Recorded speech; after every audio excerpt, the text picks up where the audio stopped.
हे काय आहे बघा बरं.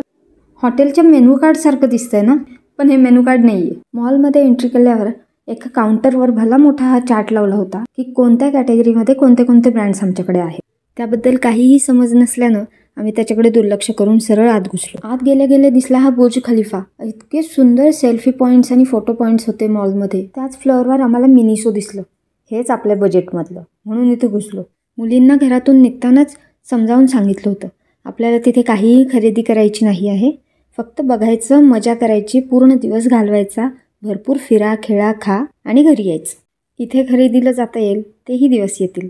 ऑन द वे असतील, पोहोचतीलच लवकरच आपल्यापर्यंत. आणि गुणाची बाळं आपली. दोघींनी ऐकलं, कसलाही हट्ट केला नाही. मला तिथे सगळ्यात जास्त आवडलेलं हे इतका एलिगन्स आला पाहिजे आयुष्यात. अरे वा, पुढच्या फ्लोअरवर गेल्यानंतर अजून एक ओळखीचं दुकान दिसलं, मिस्टर DIY. किती व्हरायटी, किती कलर्स, किती सुंदर, किती प्रॉडक्ट्स. ऑर्गनायझर म्हणू नका, काय तुम्ही म्हणायचं, आणि तिथे त्या दुकानात असायचं. पण DIY कोण? त्या मिस्टरचं थोडी नाव आहे. त्या दुकानाचं नाव मिस्टर DIY का असेल?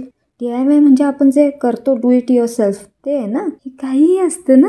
असो, वस्तू सगळ्या कामाच्या होत्या आणि खूप छान होत्या आणि खूप अफोर्डेबल रेंजच्या होत्या. अशा दुकानांमध्ये ते छोटे छोटे लेन्स असतात ना, अख्खी लेन भरून हे असले ऑर्गनायझर्सच. हे बघूनच कन्फ्यूज व्हायचं माणूस, हे घेऊ का ते घेऊ. बाबा रे बाबा. त्या मॉलमध्ये सगळ्यात इंटरेस्टिंग दुकान माझ्यासाठी हे होतं. सगळ्या इतक्या सुंदर वस्तू होत्या. मी तुम्हाला प्रत्येक वस्तू दाखवायचा प्रयत्न करते, नीट बघा. पितळीच्या, तांब्याच्या आणि ऑथेंटिक वस्तू होत्या सगळ्या. आता बघा ना, इथे देवी देवतांच्या मूर्ती आहेत, ते ताम्हण कलश आहेत. आणि एक इंटरेस्टिंग गोष्ट दाखवते. ही बघा, ही मातीच्या भांड्यामध्ये कॅन्डल आहे. 2000ची कॅन्डल आहे ती. कसं पेटवायचं मन करेल, त्याच्यात आग लागायची, मनात आग लागेल की हो. मग आवडीचं सेक्शन, ज्वेलरी, साड्या, दुपट्टे, पण प्राइजेस, अरे बापरे. पण तुम्ही जर कधी गेलात तर नक्की या दुकानाला भेट द्या. खूप सुंदर, म्हणजे डोळ्यांचे पारणे फिटतील इतके सुंदर सुंदर वस्तू होत्या. सिल्कच्या साड्या, दुपट्टे, ते पण खूपच छान होतं. मी रमले या दुकानात, पण मुली कंटाळल्या. मग आम्ही गेलो खाऊ पिऊला. एरवी नुसत्या चिकन मटनच्या रश्श्याबरोबर भूक भागवणारी मी आज स्वतःसाठी छोले भटुरे ऑर्डर केल्याच्या आनंदात होते. आणि बाकीचा मेनू तुम्ही बघतायच. आता पोटभर खाऊन आलेली एनर्जी कुठे घालवायची, म्हणून मित्राकडून फुकट मिळालेल्या कुपन्सवर खेळायला मुलींना टाइम झोनला घेऊन गेलो. आपली हुकूमत बाहेर अजून तरी कुठे चालत नाही, तो सगळा बदला या टॉईजवर घेतो. त्यानंतर इथल्या डायनोसॉर्सला आणि उडत्या डायनोसॉर्सला पण टीव्हीतूनच आंघोळ घालता. हा गेम बारकीनं आधी खेळून झाला होता, पण या गेममध्ये पॉईंट्स मिळाल्यावर गिफ्ट मिळणार आहे, म्हणून दीदीला पण आत घेतलं.